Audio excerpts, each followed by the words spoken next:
acho que o jovem seja assim tão difícil. Nós não somos um bicho de 7 cabeças. Bem pelo contrário, nós somos muito mais influenciáveis do que os adultos. Um jovem é muito mais rapidamente conquistado do que um adulto. Também senti uma certa maldade, um olhar, um olhar de superioridade das outras pessoas. Ou seja, eu sempre me sentia por baixo. Tu sentias-te diminuído. Eu sempre ouvia o típico: então por que não voltas para a tua terra? Por que tu não voltas para o Brasil?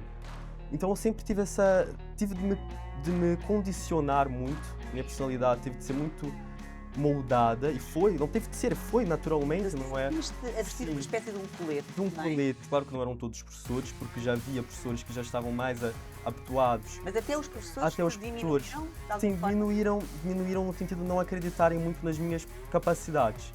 Ou seja, eles estavam à espera de eu ser um aluno com notas baixas, ou então não ter interesse nenhum pelas aulas. Onde param os brandos costumes? Só você, um ponto de luz que me seduz. Hoje falamos de racismo, xenofobia e interseccionalidade com Pedro Moraes, 17 anos, aluno da Escola Secundária Fernão Mendes Pinto, em Almada, e também Luísa Semedo, professora de Educação Moral e Cívica e também de Filosofia, neste momento em França. Vou começar por ti, Pedro. Sim, sim. Olá, Pedro. Então, nasceste no Brasil, vieste com 10 anos. Que país encontraste em Portugal? Que país é este? Então, o país que eu encontrei em 2017, que foi o ano que eu vim viver para Portugal, é um país muito distinto do país que nós vivemos hoje. Mas o país que eu encontrei na altura, nem eu sei muito bem, para ser sincero, porque eu ainda estava numa fase de me adaptar e tentar compreender o que se passava. Na escola, tive alguns choques de realidade, vamos dizer assim, Como por exemplo? porque, por exemplo, a interação e a forma como eu era tratado pelos meus colegas ou então pelos meus professores. Porque no Brasil, eu, pronto, vivia no meu país, falava com o meu sotaque brasileiro, não é? Do carioca, porque eu sou do Rio de Janeiro. Então, em Portugal, quando cá cheguei, vi que se calhar a minha forma de falar ou então a minha forma de estar não era tão igual como a dos portugueses. Eu tinha a ideia de que falávamos a mesma língua, de que o Brasil tinha sido colónia de Portugal por muitos anos, mas não tinha muito bem a ideia de que eram culturas tão distintas. E eu fui viver para uma cidade, para uma vila, no caso, relativamente pequena. Então as pessoas têm uma mentalidade muito diferente, Mais mais fechada, Pedro? fechada. O brasileiro, principalmente o carioca, é muito aberto. Nós gostamos de falar, de abraçar, de comentar. Puxamos assunto com qualquer pessoa, em qualquer sítio, em qualquer ocasião. Então eu vi pessoas muito mais fechadas e depois também senti uma certa maldade, um olhar, um olhar de superioridade das outras pessoas. Ou seja, eu sempre me sentia por baixo, Tu sentias-te diminuído, diminuído. quer por adultos, quer por crianças, na altura tinhas 10 Sim. anos, quer por professores também na escola? Sim, em todos os aspectos. Claro que não eram todos os professores, porque já havia professores que já estavam mais habituados. Mas até os professores Até te os professores, diminuíram, de alguma sim, forma? diminuíram no sentido de não acreditarem muito nas minhas capacidades. Ou seja, eles estavam à espera de eu ser um aluno com notas baixas, ou então não ter interesse nenhum pelas aulas, e meio que não me incluíam nas coisas que se passavam dentro da escola.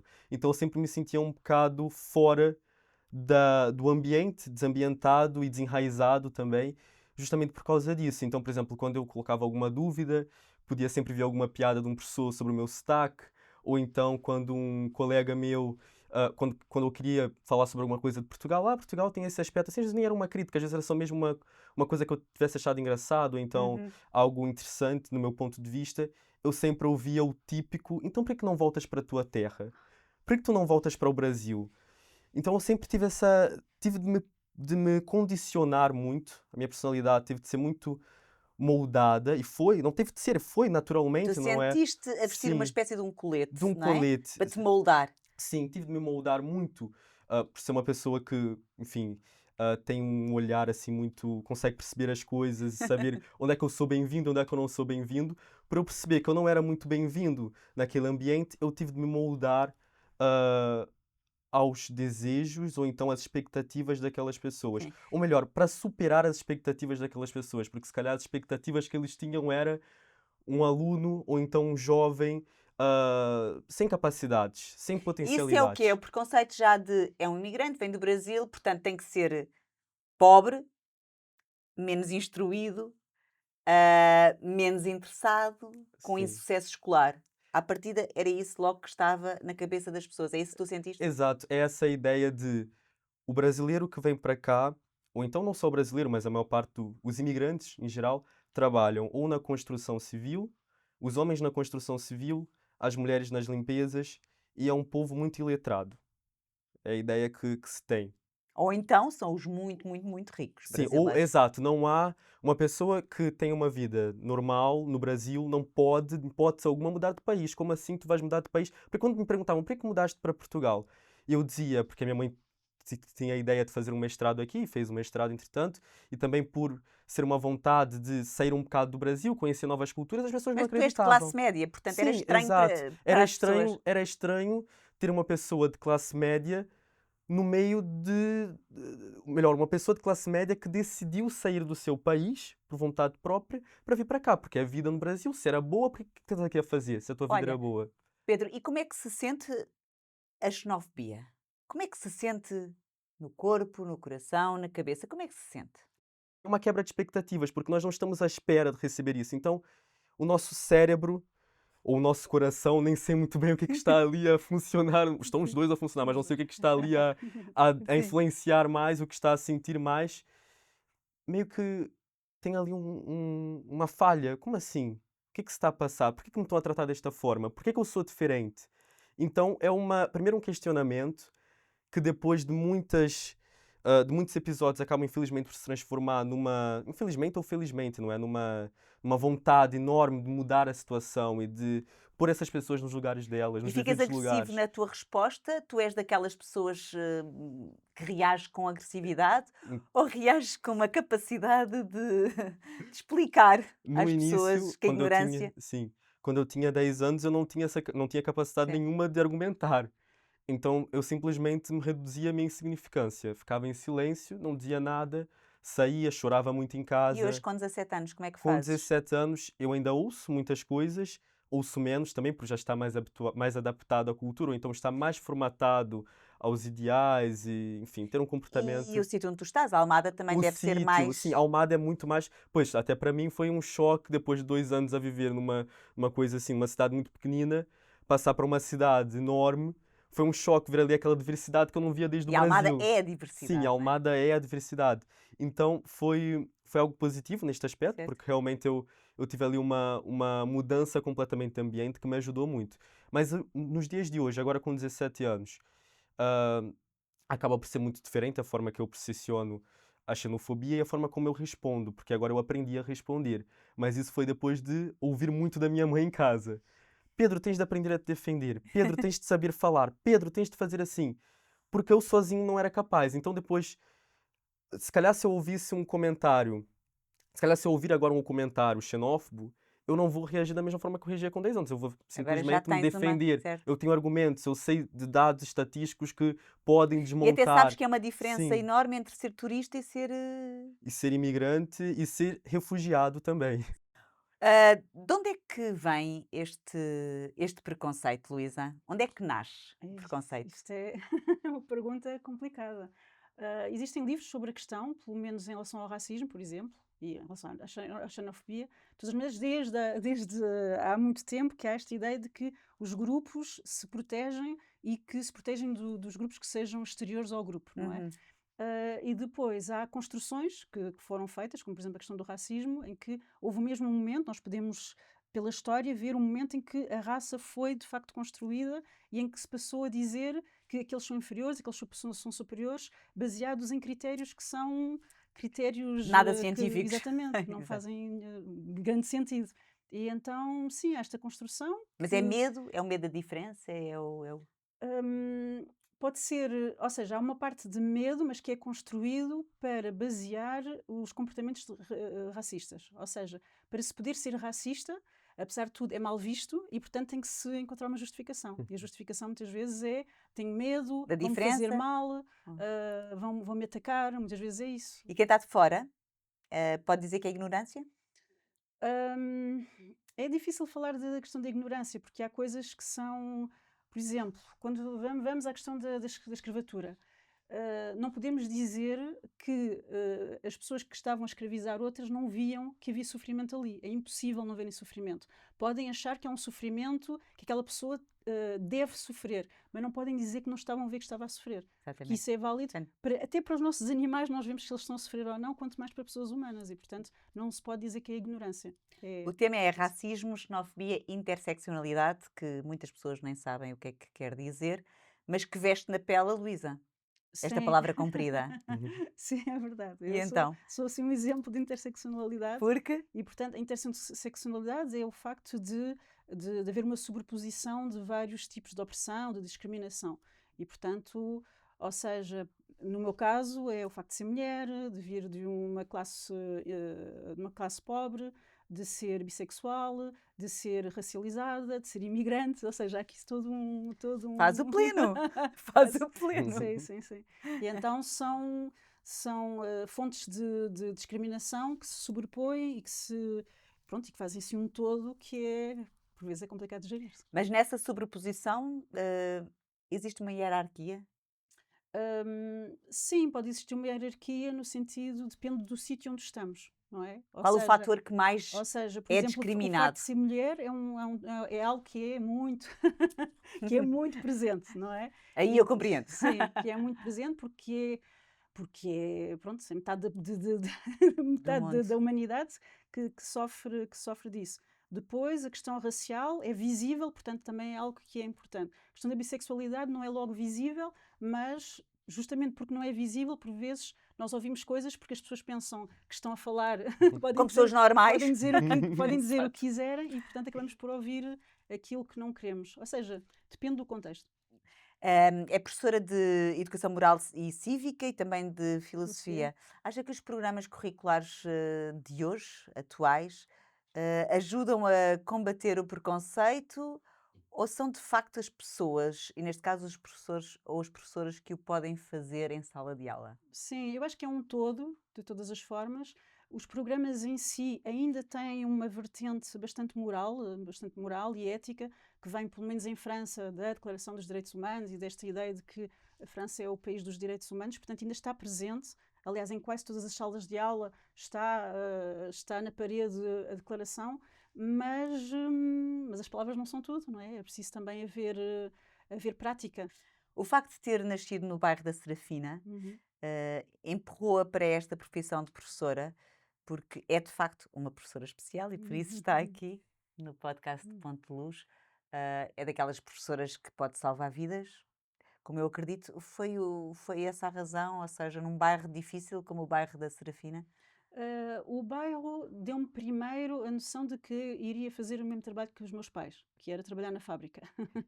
Portanto, não tinha de todo modelo, não fazia a mínima ideia que poderia ser um dia professora. Tinha essa vontade também, porque eu gostava muito da escola, tive a sorte de gostar da escola, mas não tinha nada essa noção que poderia ser um dia professora. Foi aos poucos que isso foi acontecendo e depois, quando fui professora pela primeira vez, quando comecei a ser professora, adorei, acho que é É uma uma missão? profissão incrível, é uma missão, sim, é uma missão, porque é-nos Mesmo pedido. quando se está cansado, mesmo quando o Ministério não dá as condições que os professores querem, enfim, Sim, quando há lutas, mesmo quando há sobrecarga do sim. É uma trabalho. missão porque vai muito para além daquilo que nos é pedido à partida. Primeiro, é preciso estar mesmo muito engagé, como se diz em francês, e é preciso dizer que nós damos, mas também recebemos muito. É preciso dizer. Mas essa missão é ensinar não só as disciplinas, mas também combater, por exemplo, Sim, discriminações. combater, estar com atenção a cada aluno, não é? Cada aluna, ou seja, são indivíduos que estão face a nós, não é assim uma massa informe em que nós só debitamos coisas e depois nem sequer estamos a ver quem é quem. E pelo menos eu faço esse trabalho, acho que é imprescindível, de saber quem é quem, de poder falar com todos e saber que cada aluno é uma pessoa, é um sujeito, não é só assim, não é só um aluno, é uma pessoa. Pedro, Tu achas que a escola serve também, ou pode servir para combater a discriminação, ou pode também servir para a promover? A escola é um ambiente que pode servir para tudo e mais alguma coisa. Porque nós passamos tantas horas dentro da escola e passamos tanto tempo dentro da escola, e é um tempo que determina muita coisa nas nossas vidas, não é? Ali a infância, a adolescência, quando o nosso cérebro está-se a formar, quando a nossa opinião se está a formar. Então a escola ela pode contribuir tanto para o lado positivo como para o lado negativo. E essa contribuição parte muito pela forma com que a escola vai dinamizar os seus projetos, porque é uma parte muito importante, ou se não uma das partes mais importantes de estar na escola, é envolver-se no voluntariado, envolver-se em projetos fora das aulas. Porque é o que eu costumo dizer, e os meus colegas concordam com isso, que é assim, nós quando estamos a ter uma aula, nós não estamos a absorver nada ou quase nada. Ah, é? Porque nós estamos a absorver nada ou quase nada. Porquê? Porque... Professora, Ai. aguenta, agarra-se Ai. à cadeira. Mas isso não sou eu que estou a dizer, porque realmente já há muitos estudos que comprovam isso. Que o cérebro humano, para estar a trabalhar, para os neurônios estarem ali a fazer as sinapses, as conexões, para haver efetivamente conhecimento, nós temos de estar ativos. Mas isso são os E, adolescentes sim. de agora, se calhar há 20, 30 anos, Eu acho que quando sempre era o foi meu assim, tempo. porque o achas cérebro humano é o mesmo. Eu acho que o cérebro, enfim, eu acho que naquela altura eram assuntos tabus, não se dizia, então os alunos esforçavam-se muito mais para tentar compreender aquilo. Mas hoje em dia, como já é uma informação muito difundida e já não há esse tabu, ou então essa questão de não se pode falar sobre isso porque vai ferir os professores ou então vai ferir a comunidade educativa que tanto trabalha para motivar os alunos. Hoje em dia isso já não existe, porque os próprios professores já reconhecem. Os próprios professores já reconhecem que estar numa sala de aula com 30 alunos e passar 50 ou 100 minutos, no meu caso, a falar? a falar, o aluno não está a absorver nada ou quase nada. Pronto. Porque nós estamos só a ouvir, e a ouvir não se absorve muita coisa. Então é importante o quê? Os projetos. E com esses projetos dá para fazer uma ligação, que é justamente o papel da escola Em relação aos direitos sim, humanos. em relação aos direitos humanos. Porquê? Porque com os projetos, os alunos podem aprender muita coisa, que é o conhecimento, não é o conhecimento ali, aquela aprendizagem, teorias e coisas técnicas, mas também podem adquirir inúmeras competências que são essenciais para as nossas vidas e que são essenciais para uma sociedade mais justa, uma sociedade que valoriza os direitos humanos e a diferença. Então, nos projetos, dá para existir essa coexistência entre vamos trabalhar conhecimento, vamos trabalhar então teorias, vamos trabalhar a história portuguesa, vamos trabalhar a geografia, vamos trabalhar as ciências. No entanto, vamos também trabalhar aqui algumas capacidades que E são valores. importantes. E valores. O Ok. companheirismo, a autoconfiança, o autoconhecimento, saber trabalhar em grupo, Certo. saber trabalhar com pessoas que são diferentes de nós. Isso é desenvolvido nesses projetos. Por isso que a escola tem um papel tão importante. Ó Pedro, quando tu sentiste, ou quando sentes ainda de vez em Uhum. quando esses rasgos de xenofobia, tu falas com os professores? Hoje em dia já não falo, porque são coisas muito pontuais e depois eu resolvo com o próprio colega. Mas na altura, por exemplo, quando cá cheguei, eu tentei falar com a minha diretora de turma, que foi a minha primeira diretora de turma em Portugal, estava eu no quinto ano, e ela simplesmente não lidou da melhor forma com a situação, porque foi um problema com um aluno específico da turma que estava constantemente A bullyizar? exato. Uhum. E a dizer volta para a tua terra. E eu na altura era uma criança muito gordinha e tinha um sotaque do Rio de Janeiro muito carregado, porque sou mesmo carioca da gema. Então tinhas Não é? alcunhas, não é? Sim, alcunhas, é o Brazuca, ou então aparecia o SpongeBob a falar. Então eram coisas assim muito. Eram comentários que eu ouvia. Mas a escola não te ajudou A aí? escola não me ajudou. Ok. Se hoje fosses ministro da Educação, Uhum. o que é que tu mudavas na escola? Eu acho que o importante de se alterar na escola neste momento, com a maior urgência possível, é o contacto entre os alunos e os professores. Achas que existe uma generation gap Sim, gigante? enorme. E depois é um afastamento que não é só por essa diferença de geração. É também um afastamento que é ocasionado porque muitos professores ainda têm a ideia de que são pessoas sérias e rígidas que estão ali e que estão a representar o conhecimento na sala de aula. São umas divindades que estão ali e Ai, que vão. professora, já lhe dou a palavra, já lhe dou a palavra. Não há problema. Não, Sim, não é, não há não é problema. divindade no sentido de nós só conseguimos obter aquele conhecimento se for por meio daquela professora. O que não é verdade, porque hoje em dia nós temos o Google, nós temos livros, nós temos acesso a Mas olha, o bibliotecas. Google não tem coração. Nunca te Não tem esqueças disso. coração, Não mas se tem nós. coração, nem tem empatia. Exato. Pois, mas os professores também parecem não ter muitas das vezes. Aí Ah, é que está. ok. Pensam que estão ali como entidades e não como seres humanos, e que os alunos também estão ali como entidades, são números. Número 1, há professores que nem dizem o nome na chamada. Por exemplo, agora há pouco tempo foi o meu primeiro dia de aulas, os professores chamavam pelos números, eu não sabia o meu número, então era número 18. E eu não sabia com quem eles estavam a falar, afinal era o Pedro. Então, há essa dificuldade. Então, é essencial mudarmos isso, essa relação. O professor é um ser E humano, quem é que tem que dar o primeiro passo? o adulto, claro. O adulto que tem de dar o primeiro passo, porque nós vamos. O jovem vai muito na onda, ou seja, se nós virmos que os adultos, os nossos pais, os professores, aqueles que estão à nossa volta, estão a fazer isso, os jovens também vão começar a fazer. Nós vamos começar a fazer, vamos começar a tentar ali perceber. Porque não é sempre, porque assim, vem deste lado do professor, mas também vem do lado do aluno. O aluno também pensa isso. O que eu acabei de externalizar é um pensamento que eu acho que é E global. vocês provavelmente também Sim. dão alcunhas aos professores. Sim, Também claro, não? nós também pensamos muito nessa questão de, ele é um ser humano que não tem sentimentos e que está afastado e que não quer saber de nós. Nós pensamos disso. Pois, Então é preciso haver essa proximidade. proximidade, essa Então, desmistificação, de tentar perceber o quê? Que na realidade são todos seres humanos. Uns estão ali, os professores estão ali a trabalhar e é a paixão deles, muitas das vezes, e nós somos alunos e estamos ali para sermos ajudados, auxiliados e E- para ter uma luz, não mas é? tu notas, não querendo obviamente apontar nem dizer nomes, tu notas que há professores que têm mais essa capacidade do que outros?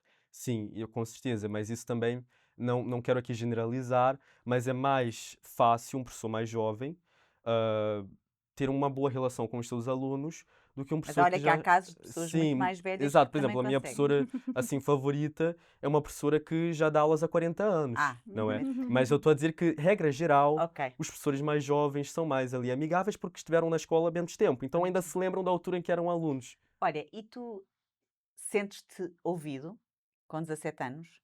Na escola, em casa, na sociedade? Então, sinto-me ouvido, mas isso sou eu a sentir-me ouvido. Agora, se os jovens, em geral, se sentem ouvidos, aí já é uma outra questão. Mas eu até chegar a este ponto de realmente me sentir ouvido, por exemplo, dentro da minha escola, eu tive de construir ali uma base, uma confiança, mostrar trabalho, digamos assim, mostrar que eu realmente sou capaz, eu posso dar uma opinião. Não é porque eu tenho 17 anos que eu não tenho senso crítico. Eu posso dar a minha opinião, eu tenho uma voz.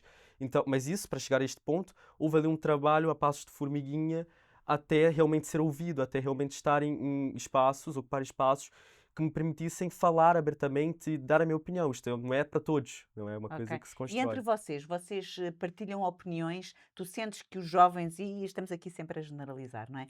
Têm opiniões formadas ou são opiniões doutrinadas? Estás a ver que são opiniões que os pais têm sobre, por exemplo, as questões que estamos aqui a falar, racismo, xenofobia? Ah, Tenho opiniões formadas, mas não necessariamente são opiniões que partem deles, ou seja, são coisas que eles ouvem e que também é uma certa forma de doutrinar. Passar 3 horas no TikTok seguidas a ver vídeos de teorias da conspiração, de pessoas a falarem mal, por exemplo, dos negros ou então dos imigrantes, é uma forma de doutrinar. Uhum. Equivale ao mesmo que se fazia, por exemplo, na altura do Estado Novo, em que as pessoas tinham de dedicar uma parte do dia a não sei o quê, que havia juventudes, a mocidade portuguesa, realmente havia. Hoje em dia é o mesmo, só que é uma coisa muito mais informal. E é mais fácil ainda, fazemos a nossa cama, enquanto comemos, estamos ali a ver um vídeo a passar de um homem a dizer que a terra é plana, ou então que os imigrantes roubam os empregos dos portugueses. Achas que é uma das razões para estar a aumentar os discursos extremistas da extrema-direita? Tu sentes isso na sala de aula, nos teus pares, Sinto, miúdos com 16, 17 anos, que estão sim. Que já a estão, discursar, não digo a discursar, porque para discursar é preciso a ter mastigar a ideia? a mastigar a ideia, porque depois é assim, eu acho que as pessoas, elas da minha idade, sentem-se, sei lá, se calhar são próximas a essas ideias De extremistas da extrema-direita? extrema-direita. Porquê? Porque são ideias mais fáceis de digerir. Ou seja, quando eu vou para a televisão, ou quando eu vou para o TikTok, ou quando eu vou para as redes sociais, whatever, e começo ali com um discurso de os ciganos são perigo para a sociedade portuguesa. Vamos supor um exemplo. Uhum. Eu digo isso, entra na minha cabeça de uma forma assim super fácil. Se eu não for uma pessoa que me interesse por pesquisar, uma pessoa que já tenha outras Decoro aquilo, perspectivas, decoro aquilo e vou nem reproduzir papagaio. e falar a mesma coisa, sempre. Ao contrário das outras ideias que são ideias democráticas, ou então ideias que tentam unir a todos e que não Essas são são, mais são difíceis mais difíceis. de decorar, porquê? As ideias mais humanistas são mais complicadas porque requerem um conhecimento histórico e uma bagagem de leitura, se calhar, que não é preciso. É preciso também para perceber a extrema-direita, porque se Claro formos que voltar é. ali aos fascismos, a questão do nazismo, tudo isso, o próprio Estado Novo, é preciso perceber. Mas a forma como os políticos populistas da extrema-direita falam é muito mais fácil de perceber a forma como um político humanista fala. Porquê? Porque Ou seja, são mais básicos. são mais básicos. Os políticos da extrema-direita têm um discurso muito mais básico, porque eles querem justamente alcançar as massas. Eles querem dizer assim: olhem lá, vocês não têm pão, digamos assim, vocês não têm emprego, vocês não têm determinada. Não têm condições para comprar aquele telemóvel que querem, no caso dos mais jovens. É porque os imigrantes estão aqui a tirar o emprego dos vossos pais. E tu sentes que realmente esses discursos, através dessas tecnologias, TikTok, estão a ter um efeito prático nas escolas? Estão a ter um efeito Estão prático a nas angariar escolas mais quando colegas fiéis? meus já se sentem confortáveis em fazer piadas sobre o nazismo. E Ou já, então, já sentiste? diariamente, há piadas diariamente sobre isso. Por exemplo, no balneário de educação física, o que mais se ouve são piadas desse género, de piadas sobre Hitler, mas não a criticar Hitler. Mas, por exemplo, na nossa capa do livro de história há uma fotografia do Hitler. E um colega vira-se e diz assim: olha, já vou avisar a professora, isso no balneário, não é? Não disse diretamente a professora, vou já falar com a professora para não falar mal de Hitler, porque eu gosto dele. E toda a gente começa a rir e não sei o quê, e acha uma piada assim, uma coisa super engraçada, o supra-sumo do humor, quando não é. Então as pessoas, elas têm essa, eu vejo que já ocorre essa infiltração de Uhum. ideias da extrema-direita quando já há piadas sobre isso. Quando já faz parte do Já teu dia a faz dia na parte do escola, meu já percebi. vocabulário e do meu dicionário de piadas, digamos assim. Ok. Luísa, Uhum. os discursos extremistas de que estamos aqui a falar, os discursos extremistas já se sentam nas salas de aula? Sim, já se sentam. Eu, por acaso, tenho, a maior parte dos meus alunos são, sobretudo, alunos que são vítimas de racismo, portanto, a grande maioria dos meus alunos são sempre alunos racializados ou com origens de outros países e, portanto, o que eu vejo mais é o efeito que isso tem sobre estes alunos.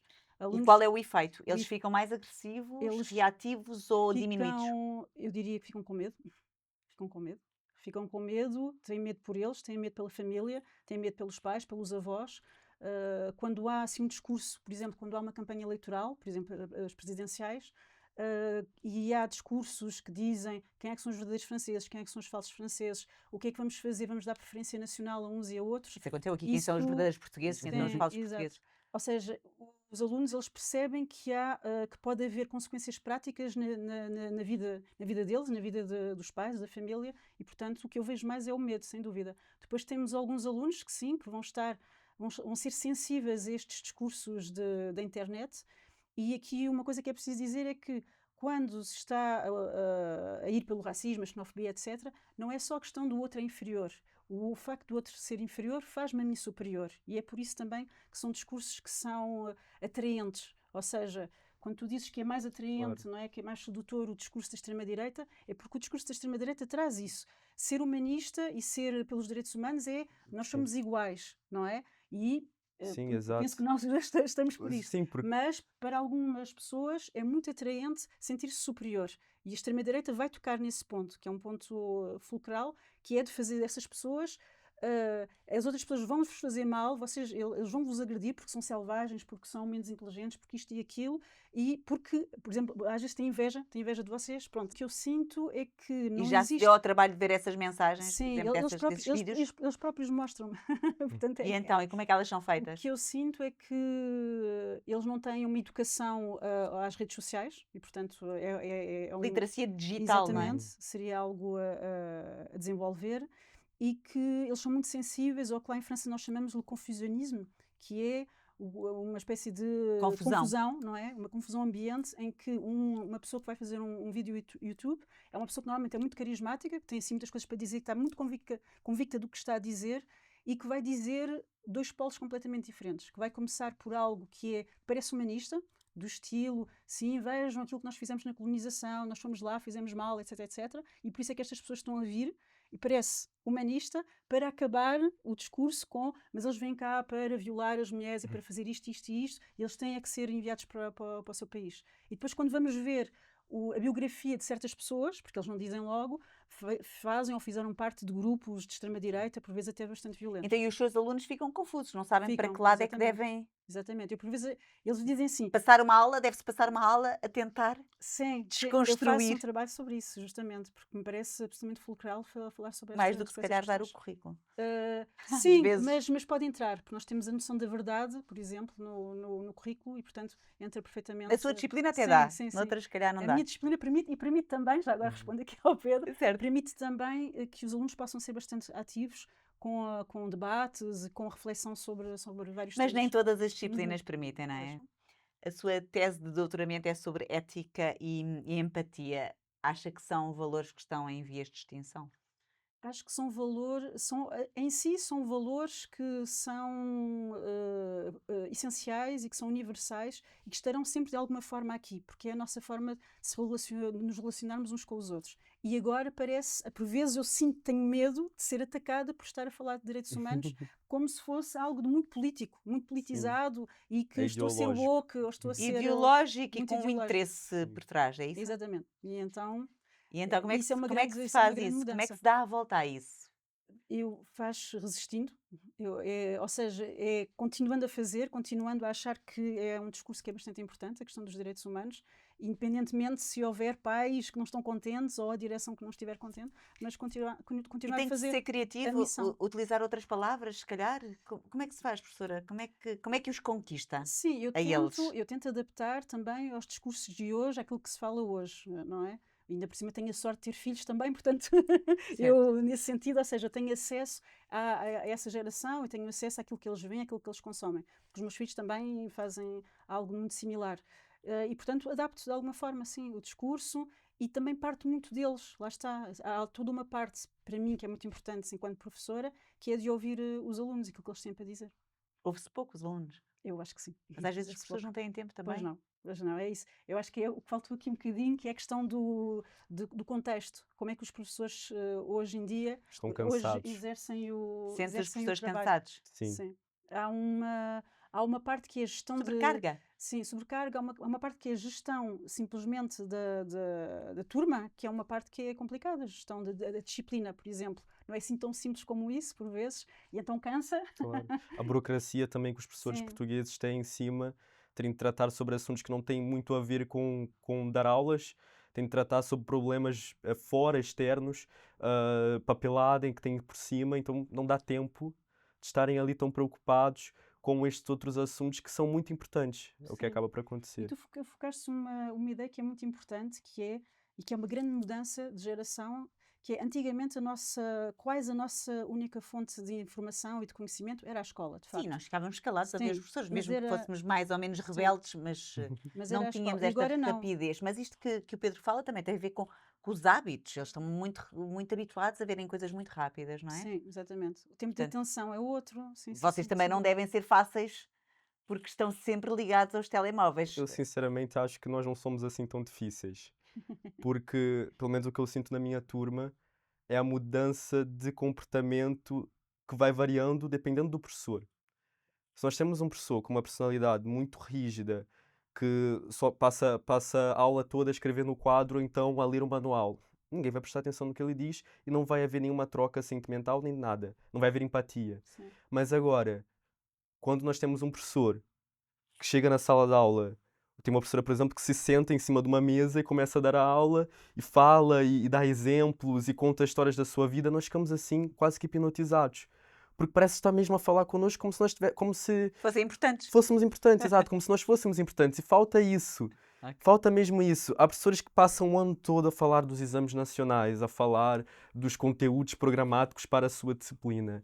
Ou então, e esquecem-se de ter esse contacto. Por isso que eu não acho que o jovem seja assim tão difícil. Nós não somos um bicho de 7 cabeças. Bem pelo contrário, nós somos muito mais influenciáveis do que os adultos. Um jovem é muito mais rapidamente conquistado do que um adulto.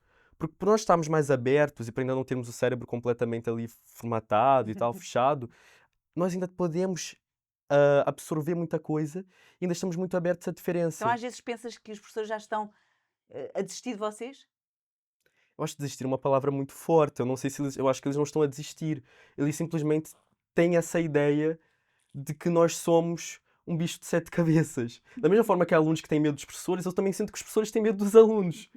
Pensam assim, eles são E muito dos alunos em jovens. concreto nesta fase, Nesta que fase é a da adolescência. adolescência. Sim, porque nós vamos depois fazer um post no Twitter a falar mal da roupa. Viram as sandálias da professora tal? E fazem. Fazem, mas isso não é. Isso também não é uma coisa. Mas olha uma coisa, eu também vejo esses comentários mais para os professores que têm essa questão da resistência, não falam muito com os alunos, estão sempre. Ou seja, quanto maior for o medo, maior também será o bullying. Ou seja, se os professores tiverem menos medo, estiverem mais confiantes do que estão a falar, forem. Não digo amigos porque é uma palavra assim um Também muito pouco forte, muito sim. forte, mas digo ali haver um companheirismo, uma empatia, e vão ver que no dia seguinte desaparecem todos os comentários sobre a roupa, sobre a aparência, desaparece tudo. Olha, Pedro, eu sei que tu não gostas da palavra acolher. Pois Porquê? não. Pois a palavra acolher tem um significado para mim que pode ser perigoso. Porque assim, nós quando estamos a falar de forma bem intencionada, precisamos de acolher a população estrangeira, precisamos de acolher, realmente, quando eu digo acolher, ou então quando vocês dizem acolher, se calhar estão a falar isso das melhores das intenções, com as melhores das intenções. Mas quem ouve, os jovens principalmente, não tem muito bem essa ideia. Porque como é que a xenofobia também se forma? Como é que a xenofobia também aparece nas nossas idades? Aparece muito pelo facto de justamente pensarmos que somos inferiores, que os imigrantes são inferiores. Mas porquê que são inferiores? Porque precisam de ser acolhidos. Ah, Por precisarem de alguém que ser é acolhido e acolhidos, alguém que é é inferior. alguém que é inferior. Porque nós acolhemos aquilo que é menor do que nós. Então nós Ok. conseguimos Então, o que é que tu acolher. dirias que deveríamos adotar? Eu tenho uma associação, Corações com Cru, Sim. e digo acolher. Portanto, eu vou respeitar essa tua ideia, porque acho pertinente. O que é que eu devo adotar? Apoiar, Apoiar. apoiar ou então, não sei, simplesmente tentar perceber qual é o público com que está a falar.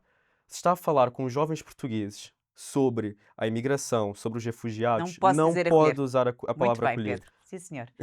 Olha, dou-te agora a oportunidade de perguntares qualquer coisa que tenhas curiosidade à professora. Como é que conseguiu lidar, ou como é que lida com essa interseccionalidade no seu dia a dia?